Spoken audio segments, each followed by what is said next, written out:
வணக்கம். கதிரவன் நியூஸின் மதிய நேர பிரதான செய்திகள். முதலில் தலைப்பு செய்திகள். உயர்தர பரீட்சை மற்றும் புலமை பரிசில் பரீட்சை தொடர்பில் வெளியான அறிவிப்பு. இலங்கையில் மரக்கறி தட்டுப்பாடு ஏற்படும் அபாயம். 7 மாவட்டங்களுக்கு விடுக்கப்பட்ட அவசர எச்சரிக்கை. மின்னல் தாக்கி வீடு தீக்கிரை. அம்பாறையில் சம்பவம். கொழும்பில் வெளிநாட்டு பெண்கள் அதிரடியாக கைது. கலனி கங்கை பகுதிகளுக்கு 48 மணி நேர வெள்ள அபாய எச்சரிக்கை. மீனவர்களுக்கு சற்று முன்னர் வெளியாகியுள்ள அவசர எச்சரிக்கை. ரயில் நிலைய அதிபர்கள் சங்கம் விடுத்துள்ள எச்சரிக்கை. நீர்கொழும்பு கடற்பரப்பில் காணாமல் போன மீனவர்களை தேடும் பணி தீவிரம். தொடர்பான விரிவான செய்திகள். 5ஆம் தர மாணவர்களுக்கான புலமை பரிசில் பரீட்சை வரும் 9ஆம் தேதி ஞாயிற்றுக்கிழமை நடைபெறும் என இலங்கை பரீட்சை திணைக்களம் அறிவித்துள்ளது. இதேவேளை கல்வி பொதுதராதர உயர்தர பரீட்சைகள் எதிர்வரும் 10ஆம் தேதி ஆரம்பமாக உள்ளதோடு செப்டம்பர் 5ஆம் தேதி வரை நடைபெறும் என அறிவிக்கப்பட்டுள்ளது. நாடளாவிய ரீதியிலுள்ள 2532 பரீட்சை நிலையங்களில் நடைபெறவுள்ளதுடன் பரீட்சார்த்திகளுக்கான அனுமதி அட்டைகள் விநியோகிக்கும் பணிகள் கடந்த வாரம் முதல் ஆரம்பிக்கப்பட்டுள்ளன. இதற்கு அமைவாக பாடசாலை விண்ணப்பதாரர்களுக்கான அனுமதி அட்டைகள் ஏற்கனவே உரிய வலய கல்வி அலுவலகங்களுக்கு அனுப்பி வைக்கப்பட்டுள்ளது. இதற்கு அமைய பாடசாலை அதிபர்கள் தத்தமது வலய கல்வி அலுவலகங்களில் பரீட்சைகளுக்கு பொறுப்பான பிரதி அல்லது உதவி கல்வி பணிப்பாளர்களிடமிருந்து வெற்றி சென்று பெற்றுக்கொள்ளுமாறு கேட்டுக் கொள்ளப்பட்டுள்ளனர். அதேவேளை தனிப்பட்ட விண்ணப்பதாரர்களுக்கான அனுமதி அட்டைகள் தங்களது பதிவு செய்யப்பட்ட முகவரிகளுக்கு தபால் மூலமாக அனுப்பி வைக்கப்பட்டு வருகின்றன. அனுமதி அட்டைகளில் ஏதேனும் தவறுகள் அல்லது திருத்தங்கள் காணப்படின் அவற்றை இணைய வழியில் திருத்துவதற்கான வசதிகளும் பரீட்சை திணைக்களத்தினால் ஏற்பாடு செய்யப்பட்டுள்ளது என தெரிவிக்கப்பட்டுள்ளது. இலங்கையில் எதிர்வரும் காலங்களில் கடும் மரக்கறி தட்டுப்பாடு ஏற்படும் அபாயம் உள்ளதாக வர்த்தக சங்கங்களின் பிரதிநிதிகள் சுட்டிக்காட்டியுள்ளனர். நிலவும் கடுமையான வறட்சியான காலநிலை மற்றும் நிலவும் உர தட்டுப்பாடு காரணமாக இந்த நிலைமை ஏற்படும் என அவர் குறிப்பிட்டுள்ளார். தம்புள்ளை பொருளாதார மத்திய நிலையத்தின் வர்த்தக சங்கத்தின் தலைவர் C.A. ஸ்ரீவர்தன ஊடகங்களுக்கு இது தொடர்பில் தகவல் வெளியிட்டுள்ளார். அதற்கு அமைவாக நாட்களில் மத்திய நிலையங்களுக்கு கிடைக்கும் நாளாந்த மரக்கறி சுமார் 2 லட்சம் கிலோகிராம்களும் குறைந்துள்ளன. முன்னர் நாளாந்தம் கிடைக்கப்பெற்ற 6 லட்சம் கிலோகிராம் மரக்கறி தொகை தற்போது 4 லட்சம் கிலோகிராம்களாக குறைந்துள்ளது.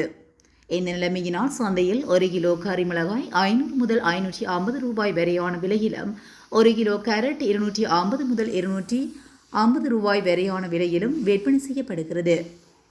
அத்துடன் 1 கிலோ கத்தரிக்காய் 350 ரூபாவுக்கும் 1 கிலோ முருங்கைக்காய் 150 முதல் 200 ரூபாய் வரையான விலையிலும் 1 கிலோ பூசணிக்காய் 115 ரூபாய்க்கும் சந்தையில் விற்பனை செய்யப்படுவதாக அவர் மேலும் தெரிவித்துள்ளார். மேலும் நிலவும் வறட்சியான காலநிலை காரணமாக குளங்கள் மற்றும் நீர்த்தேக்கங்களின் நீர்மட்டம் தீவிரமாக குறைந்துள்ளதனால் விவசாயிகள் மரக்கறி பயிரிடுவதற்கான தயக்கம் காட்டுவதாக மெனிங் சந்தை வர்த்தகர்கள் சங்கத்தின் முன்னாள் தலைவர் S.M. உபசேன தெரிவித்துள்ளார். மக்களிடம் பணம் புழக்கும் திறன் குறைந்துள்ளதாகவும் இதனால் அத்தியாவசிய பொருட்களை கொள்வனவு செய்வதற்கென பணம் இல்லாத நிலைமையும் காணப்படுகிறது. இந்த நிலைமையை கருத்து கொண்டு மரக்கறி விலைகள் உடனடியாக மேலும் அதிகரிக்க முடியாமல் உள்ளது. எனினும் மரக்கறிகளுக்கான மேலதிக கையிருப்புகளை பேண முடியாத நிலை காணப்படுவதனால் எதிர்காலத்தில் இந்நிலை கடுமையான மரக்கறி நெருக்கடியாக மாறும் அபாயம் உள்ளதாக அவர் மேலும் எச்சரித்துள்ளார். மேற்கு சப்ரமுவ மற்றும் வடமேற்கு மாகாணங்களிலும் கண்டி நுவரெலியா காலி மற்றும் மாத்தறை மாவட்டங்களிலும் கனமழை பெய்யக்கூடும் என வளிமண்டலவிய திணைக்களம் மஞ்சள் எச்சரிக்கையை விடுத்துள்ளது. இன்று வெளியிடப்பட்ட இந்த அறிவுறுத்தல் நாளை காலை 6 மணி வரை நடைமுறையில் இருக்கின்றது.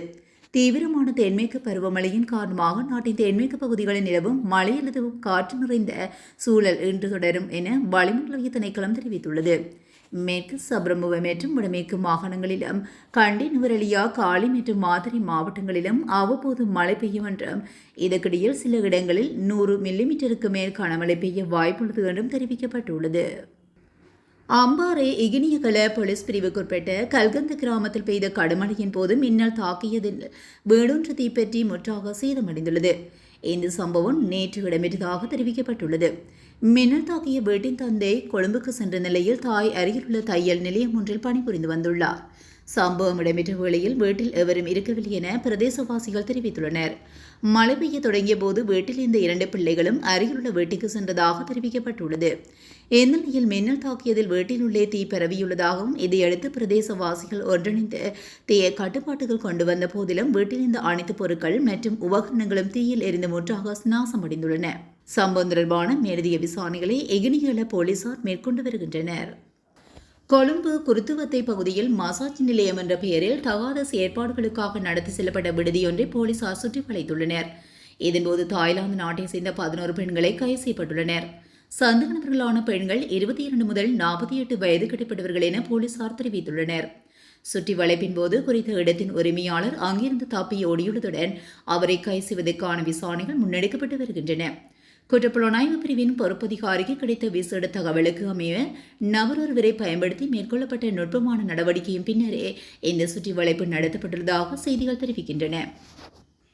கழனிகங்கை ஆற்றுப்படுகையின் மேல் மற்றும் மத்திய நேரந்த பகுதிகளில் பெய்து வரும் பலத்த மழை காரணமாக அடுத்த 48 மணி நேரத்துக்குள் பல பகுதிகளுக்கு சிறிய அளவிலான வெள்ளப்பெருக்கு ஏற்படக்கூடும் என நீர்ப்பாசன திணைக்களம் எச்சரிக்கை விடுத்துள்ளது.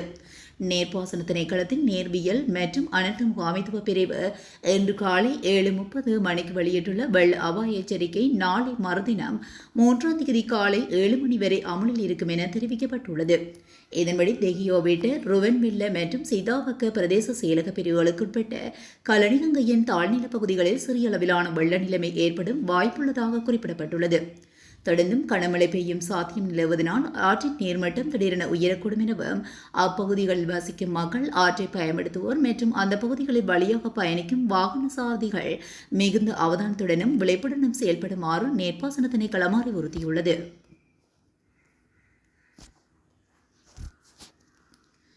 கொழும்பு துறைமுகத்துக்கு மேற்கே சுமார் 17 கடல் மைல் தொலைவில் உள்ள கடற்பரப்பில் வர்த்தக கப்பல் ஒன்றிலிருந்து 17 காலியான கொள்கலன்கள் கடலில் விழுந்து மிதந்து கொண்டிருப்பதாக கடற்தொழில் மற்றும் நீரியல் வளங்கள் திணைக்களம் அறிவித்துள்ளது.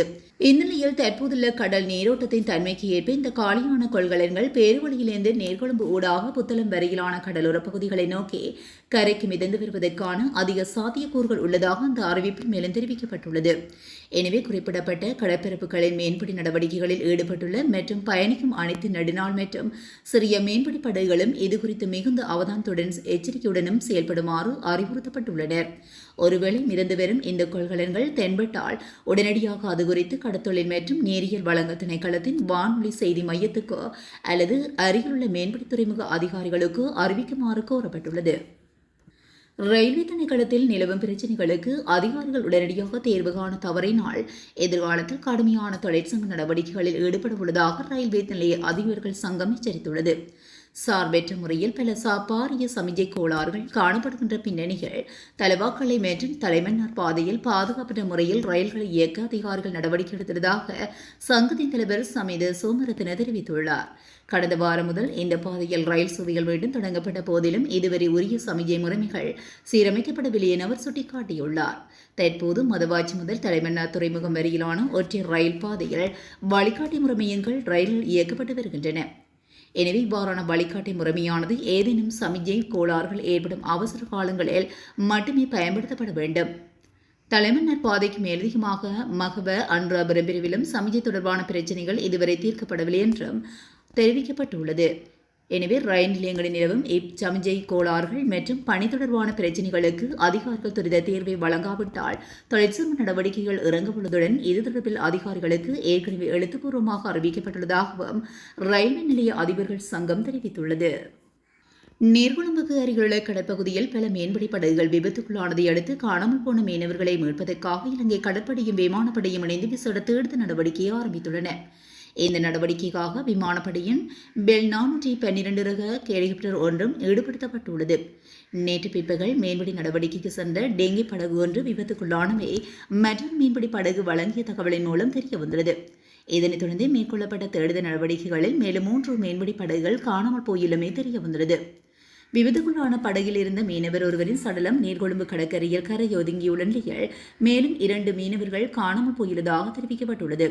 காணாமல் போன மீனவர்களையும் படகுகளையும் தேடும் பணிக்காக கடற்படையின் டோரா படகு மற்றும் விசேட மூழ்கினர் குழுவினர் ஈடுபடுத்தப்பட்டுள்ளதுடன் வான் மற்றும் கடல் மார்க்கமாக தேடுதல் நடவடிக்கைகள் தொடர்ந்து முன்னெடுக்கப்பட்டு வருகின்றதாக செய்திகள் தெரிவிக்கின்றன. இத்துடன் கதிரவன் நேசின் மதிய நேர பிரதான செய்திகள் நிறைவடைகின்றன. தொடர்ந்தும் செய்திகளோடு இணைந்திருக்க கதிரவன் நேசுடன் இணைந்திருங்கள். நன்றி, வணக்கம்.